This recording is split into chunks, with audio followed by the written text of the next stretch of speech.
Salut, ici Maps! Dans le cadre du Salon du livre de l'Outaouais, depuis quelques années, j'aime bien lire au moins un ouvrage de chaque invité d'honneur.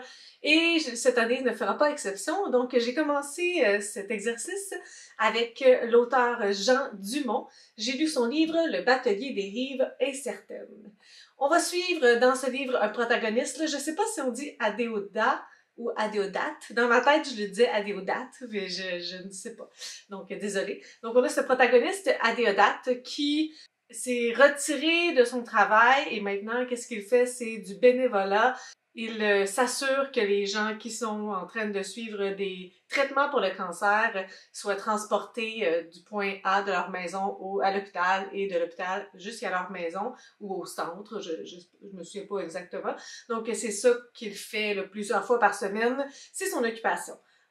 Au travers de ça, on va aussi découvrir un petit peu plus sur sa vie, sur sa femme, sur son fils et aussi les rencontres qu'il fait, tous ces passagers qu'il voyage, qui sont aussi des habitués, des personnes qu'il voit plusieurs fois par mois, j'imagine. Donc, c'est un peu sa relation et qu'est-ce qu'il va découvrir sur lui-même, découvrir sur les autres, avec chaque rencontre, avec chaque personnage, personne qu'il amène au centre pour leur traitement. C'est un ouvrage, ma foi, très philosophique, qui aborde la vie, qui aborde la mort. C'est un ouvrage qui se lit, ma foi, très bien. C'est joli, c'est esthétiquement plaisant, l'écriture, elle est belle. Et lorsqu'on embarque dans l'ouvrage, on se laisse porter un petit peu par les vagues de ce livre-là. Ça sent un peu trop la philosophie à certains moments, dans les dialogues entre le personnage principal puis un autre personnage. Tu sais, je connais personne qui ont des dialogues ainsi dans la vie. Donc, ça a une très grande portée philosophique, c'est joli, mais c'est ça manque un petit peu au réalisme. Ça fait un petit peu plus lunatique et bubble.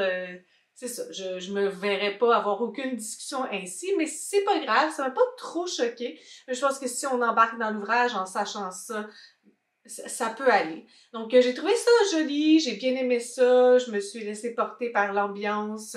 J'ai pas trouvé ça trop lourd malgré tout, même si on aborde la mort, il y a quand même plusieurs réflexions, puis c'est pas nécessairement négatif, et même dans l'écriture, là, ça alourdit pas ce thème-là, ça fait en sorte que c'est quand même beaucoup plus léger. Puis il y a aussi une quête un petit peu pas identitaire, mais ben, on pourrait dire presque, du personnage principal qui est à un point fixe au début du livre, qui fait ce bénévolat pour une raison, ou en tout cas pour une raison qu'il croit, et au fur et à mesure, il va comprendre pourquoi il fait ce bénévolat-là, et qu'est-ce que ça lui apporte, et on va voir la progression là, du personnage. Donc, si ça vous parle, c'est quand même un livre que j'ai bien aimé, j'ai trouvé ça doux, j'ai trouvé ça intéressant. J'ai pas lu beaucoup de livres comme ça dans ma vie. C'est ça pour ma critique du batelier des rives incertaines. Iris est invitée d'honneur au Salon du livre de l'Ottawa 2023. Je voulais lire de la fiction. Il n'y avait pas grand-chose sur le site de la bibliothèque d'Ottawa, puis vu que je viens d'accoucher, je voulais pas me déplacer trop loin à Gatineau. Donc, je suis allée pour ça, mais j'aurais aimé genre lire Le Stitcha ou quelque chose comme ça, sauf que toutes ces fictions sont des séries, puis je filais pas tant séries plus que stand-alone. J'en savais vraiment peu, pas du tout, sur Occupez-vous des chats, je pars, carnet de résidence. Mais je ne savais surtout pas que c'est une non-fiction. En fait, c'est vraiment les écrits, les aventures d'Iris en 2009, lorsqu'elle est partie en résidence en France, à Strasbourg, à Bruxelles, au Japon, en Russie aussi. Donc, c'est sa vie, c'est ses aventures avec des vraies personnes qui existent, qu'elle a rencontrées. J'ai l'impression que cet ouvrage-là est beaucoup plus facile à lire si on connaît l'univers de la bande dessinée, si on connaît un petit peu les illustrateurs, illustratrices, puis moi, ben vraiment pas tant que ça. C'est une rencontre avec la personnalité d'Iris. On voit qu'elle aime l'aventure, mais que il y a un aspect d'acclimatation qui est quand même pas si facile que ça. Elle est pas ultra organisée, donc parfois elle se lance sans savoir où est-ce qu'elle va dormir demain. Et elle a une bonne fixation sur la nourriture, donc si vous avez ce point commun-là avec elle, vous allez pouvoir voir ce qu'elle a mangé un peu partout, parce qu'elle en parle, en fait de dessins et tout. Moi, c'est pas tant mon jam. J'ai plus ou moins tripé. Au début, je trouvais que c'était comme écrit comme un journal intime d'enfant du secondaire. Là, tu sais. J'ai fait ça. Après, j'ai vu Jacques. Après, j'ai été au restaurant. Après, j'ai fait... Là, j'étais comme... Il y avait une surutilisation de ce terme-là. Je trouvais ça un peu facile et primaire, la manière que c'était écrit. Éventuellement, ça change lorsqu'elle part dans les différents pays, lorsqu'elle se promène, on n'a plus cet aspect-là, elle nous raconte ses journées et tout. Et au début, j'étais comme vraiment rebutée par cet aspect d'écriture, par comment c'était décrit. J'aimais vraiment pas ça. C'est monochrome, il plaît. Donc, il y a juste une couleur. C'est sûr que visuellement, c'est moins attirant. Parfois c'est en mauve, parfois c'est en noir. Pour l'aspect graphique, là, j'aime quand même mieux lorsque c'est rempli de belles couleurs et tout. Ça fait un trait quand même assez simple, ça veut dire que je peux passer à la case d'après et je me dis pas qu'est-ce que j'ai manqué dans la case, est-ce qu'il fallait que j'observe plus et tout ça. Donc cet avantage-là de pas me faire sentir coupable. Mais pas une grande lecture pour moi, j'aurais préféré lire sa fiction. En tout cas, je pense que ça me permettrait mieux de comprendre le travail de cette illustratrice-là si je lisais ses fictions. J'ai entendu des bons commentaires sur le Stitcha, donc à suivre pour ça. Un autre invité d'honneur, c'est David Ménard. J'ai décidé de lire Poupée de rouille, qui est la poésie, donc c'était quand même assez risqué. Mais j'ai découvert quelque chose d'assez intéressant. Dans ce livre-là, c'est de la poésie, mais en fait, lui, il appelle ça un conte poétique. Il est parti de la base d'un personnage, de quelqu'un qui a vraiment existé. Laissez-moi trouver son nom, qui est juste ici. Donc, il nous explique qui est la personne qui a inspiré son conte poétique. Donc, c'est Marie-Joseph Corriveau, qui a vécu de 1733 à 1763. Et elle a une histoire quand même assez particulière parce que elle a tué son deuxième mari. Il y avait des possibilités, là, il y avait des rumeurs de violence conjugale, puis tout ça. Puis un jour, elle aurait tué. Donc là, à l'intérieur de ça, ce sont des poèmes, mais vu qu'on a la prémisse de ce personnage-là, c'est quand même plus facile de mettre en contexte tout ce qui se passe. Donc, on arrive à voir le processus de sa rencontre avec son premier mari, le fait qu'il est décédé, puis après ça, la rencontre avec le deuxième homme qui va devenir son deuxième mari, les premiers amours, la déchéance et éventuellement le crime. C'est le fun pour cette raison-là. C'est pas trop abstrait, la majorité du temps c'est quand même assez concret, puis vu qu'on a des éléments pour comprendre ce qui se passe, c'est encore mieux. Donc j'ai ma foi été assez surprise. Et j'ai vu qu'il a écrit un roman, là je suis pas certaine, c'est comme Aurore, l'enfant martyrisé, quelque chose comme ça. Puis si je comprends bien, c'est de la perspective de la belle-mère. Donc je commence à trouver ça vraiment intéressant le travail de cet auteur canadien-là, il est ontarien. Et j'ai vraiment envie de découvrir ce roman-là, qui est son dernier paru. Mais je m'attendais pas à ça, je m'attendais pas à ce style de poésie-là en contexte spécifique. J'ai beaucoup aimé et je veux réitérer mon expérience avec cet auteur. Monique Proulx est une autre invitée d'honneur du Salon du livre de l'Outaouais. Donc, c'est pas son livre le plus récent. En fait, celui-là, c'est sa deuxième parution. Mais c'est un livre que j'avais dans ma bibliothèque ici. Donc, lorsque j'ai vu son nom, je me suis dit, ah ben, ça va permettre de lire un livre de ma pile à lire, ou en tout cas de le commencer puis de voir si ça me plaît ou pas. Donc, finalement, j'ai lu Le sexe des étoiles de Monique Proulx. C'est un livre quand même de 1987. Donc, j'imagine qu'il y a quand même eu beaucoup de progression entre l'écriture de Monique Proulx dans ces années-là et aujourd'hui. Je l'ai lu en toute connaissance de cause en me disant que ça se pouvait, qu'il y avait des choses qui avaient mal vieilli et je comprenais le contexte et tout. Donc, dans cette histoire, en fait, on suit plusieurs protagonistes, particulièrement Gabi, qui travaille dans une station de radio. On va suivre Camille, qui est une jeune fille passionnée des étoiles. Et Marie-Pierre, qui est une femme trans. Il y a d'autres personnages aussi qu'on suit, mais en majorité, ces trois femmes-là. En fait, ce livre-là, c'est comme un coming of age pour les trois, dans le sens que les trois protagonistes vont partir d'un point A et il va y avoir des aventures, des péripéties, ils vont faire des rencontres et ça va les faire cheminer jusqu'à un point B. Il y a d'autres personnes aussi qui gravitent autour d'elle. Il y a Dominique et il y a Bob. Ben, ouais, plus Dominique que Bob. Mais en tout cas, il y a quand même plusieurs personnages. On arrive à bien se situer. Mais c'est vraiment juste un roman contemporain où on suit ce qui se passe avec ces trois personnages-là. On les voit progresser, on les voit évoluer, on les voit changer, aller dans une direction différente d'où est-ce qu'elles étaient au début du livre. Donc, ça se dit contemplatif. J'aurais dû avoir peur de quelque chose comme ça, mais moi, j'ai pas trouvé ça tant contemplatif que ça, si long que ça. J'ai trouvé que vu qu'on suivait les personnages, qu'on était quand même plus dans leur psychologie que dans la description des lieux, etc., dans une histoire d'ambiance. Donc, c'est un ouvrage que j'ai bien aimé. Nos trois protagonistes sont vraiment des femmes incroyables, fortes, résilientes, indépendantes. Elles sont toutes en nuances et en complexité. Donc, ce ne sont pas des personnages parfaits, aucune des trois, mais j'ai vraiment bien aimé comment on les a présentées. Ce sont des femmes qui se veulent libres à leur façon. Ce sont des femmes qui ne se laissent pas imposer par la société, par les hommes autour. Donc, j'ai vraiment beaucoup aimé le traitement fait aux femmes dans ce livre-là. Les hommes sont beaucoup plus caricaturés aussi.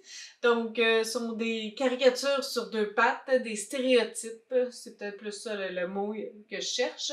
Donc, sont moins complexes, beaucoup plus noirs ou blancs, sont pleins de défauts, les hommes qu'on suit dans cet ouvrage-là. Donc, j'ai bien aimé suivre le parcours de ces trois femmes-là. J'ai trouvé ça intéressant. Je me suis pas ennuyée. Je voulais savoir où est-ce que ça allait aller. J'aimais bien Gabi, cette femme avec du front tout le tour de la tête. Puis lorsqu'elle se retrouve devant des enjeux, elle trouve toujours une façon de s'en sortir. J'ai aimé aussi le cheminement de Marie-Pierre. Une femme trans dans un ouvrage de 1987, une femme trans en tant que protagoniste principale, c'est quand même assez innovateur, réveillé pour l'époque. J'ai l'impression, et c'est sûr que je suis pas la meilleure personne pour donner cet avis-là, mais j'ai l'impression que le traitement qui a été fait pour Marie-Pierre est quand même bien fait. C'est sûr que les personnages autour ont les mots de l'époque, les réactions de l'époque par rapport au fait que c'est une femme trans, mais j'ai l'impression que lorsque l'autrice fait parler Marie-Pierre, que c'est quand même un discours qu'on entend aujourd'hui. Pourquoi elle a fait ça? Puis il y a quand même un désir, à mon avis, de sensibiliser les gens au fait que ça change pas grand-chose qui elle était avant, puis ses attributs et tout ça. C'est sûr qu'il y a quand même une polarité aujourd'hui. Je pense qu'on est quand même plus dans des zones de gris par rapport à un changement de sexe, donc par rapport à la transition. Ici, tu sais, le fait qu'elle a transitionné complètement, ça en fait une femme légitime, mais tu sais, aujourd'hui, on n'a pas tout à fait ce discours-là, mais quand même, pour l'époque, là, c'est ma foi surprenant. Donc, c'est sûr que ça m'a donné envie d'en lire plus de Monique Proulx, définitivement, de lire qu'est-ce qu'elle écrit aujourd'hui de manière plus actuelle, parce que si elle écrivait ça en 1987, c'est quand même quelqu'un, à mon avis, qui est ouverte d'esprit et qui a un désir de parler des sujets qui ne sont peut-être pas mis de l'avant le plus souvent. Donc, belle découverte, très contente de finalement, avoir lu un livre de ma bibliothèque et d'avoir découvert cette autrice. La dernière autrice que j'ai lue, c'est Victoria Charlton. Ce livre-là, c'est Et tombent les têtes de Victoria Charlton et Alexandre Soublière. Donc, je connais Victoria Charlton pour ses vidéos qu'elle fait sur YouTube, c'est True Crime. J'en avais écouté quelques-uns, mais je veux vous dire que dans la vie, je suis quand même quelqu'un qui a peur. Donc, c'est pour ça que j'ai pas écouté énormément. J'ai remarqué à quel point il fait de la recherche, à quel point ses vidéos sont bien montées, c'est étoffé, il y a beaucoup d'informations, et il y a quand même un ton qui se veut assez neutre. Donc, c'est un peu avec ça que j'allais dans cette histoire ici. On suit Mackenzie qui fait un podcast sur les true crime et qui a déjà aidé la police à résoudre des crimes qui n'avaient pas été résolus. Donc là, elle est partie sur une mission, c'est le crime de Robert Sinclair Peters. On a retrouvé les corps des femmes, mais il a découpé, il a guillotiné les têtes et on n'a jamais retrouvé les têtes. Donc, cette podcasteuse se donne comme mission de retrouver les têtes de ce tueur en série-là. Donc, c'est ça. Elle va faire un tour dans les indices et puis se lancer à la recherche de ces dites têtes-là. Ma foi, c'est un ouvrage. Moi, j'aime beaucoup les enquêtes. Donc, tu sais, thriller versus policier. J'aime beaucoup plus le volet policier. J'aime qu'il y ait un but et qu'on suive les indices. Je me laisse tout apporter. Je me pose pas nécessairement de questions à essayer de trouver avant que l'enquêteur trouve, etc. Je suis vraiment une bonne auditrice pour ça. Je suis une bonne spectatrice peut-être pour ce genre d'ouvrage-là parce que je me laisse porter tout simplement. Donc, tout l'aspect enquête, j'ai beaucoup aimé ça. On ressent que c'est étoffé, on ressent qu'elle connaît bien son sujet. C'était bien amusant de vaguer à travers ça. C'est pas des sujets que je connais vraiment, donc elle aurait pu m'en passer énormément, puis je m'en serais pas rendu compte. Mais j'ai apprécié l'intrigue et où est-ce que ça s'en allait par rapport à l'histoire. C'est sûr qu'il y a des petits enjeux de véracité, slash de possibilité, probabilité, plausibilité, je dirais. Est-ce qu'une podcasteuse, est-ce que quelqu'un random qui fait pas partie des enquêtes de la police, du FBI, qui se lance dans une aventure comme ça à essayer de trouver les têtes ou à essayer de trouver le meurtrier, le véritable meurtrier, j'ai l'impression que, un, c'est super dangereux. Deux, si tu trouves des indices, tu risques de pas pouvoir les utiliser parce que ça c'est pas fait de manière protocolaire selon la police ou en tout cas, tu sais, tu pourrais mettre des empreintes. Elle fait vraiment pas attention à toutes ces choses-là. Donc, en vérité, j'ai l'impression que quelqu'un qui fait ça nuit à la police plus qu'autre chose. Et rapidement, moi, lorsque j'ai vu qu'elle trouvait des informations dans ma tête, je me disais, c'est là qu'il faudrait que tu appelles la police, c'est là que tu devrais au moins leur donner les informations que tu as trouvées parce que s'il se passe quelque chose, il faut que quelqu'un sache ou... Il me semble que être prévenant, donc, en tout cas, moi, j'ai eu un petit peu de la misère avec ça. Je m'y connais vraiment pas, là, en termes d'enquête, d'agents secrets, de FBI, de police, de tout ça, mais j'ai l'impression que, au niveau de la plausibilité, on n'y était pas tout à fait. Je pourrais me tromper, mais ça a été vraiment mon ressenti. Et ça part aussi de la protagoniste principale, Mackenzie, qui est, ma foi, pas facile à aimer. Je comprends qu'elle est intense, que c'est quelqu'un d'impulsif et ces qualités-là sont aussi ses défauts dans le sens que le fait qu'elle a ces caractéristiques-là, ça lui permet de faire une bonne job en tant que podcasteuse, ça lui permet aussi de trouver des indices que les gens n'auraient pas trouvé parce qu'elle pense un peu outside the box. Je comprends tout ça, mais à plusieurs reprises, je me disais comme, c'est clair que tu t'en vas dans le trouble, c'est gros, là, comme une affiche rouge flash. Vas-y pas, fais pas ça, avertis des gens.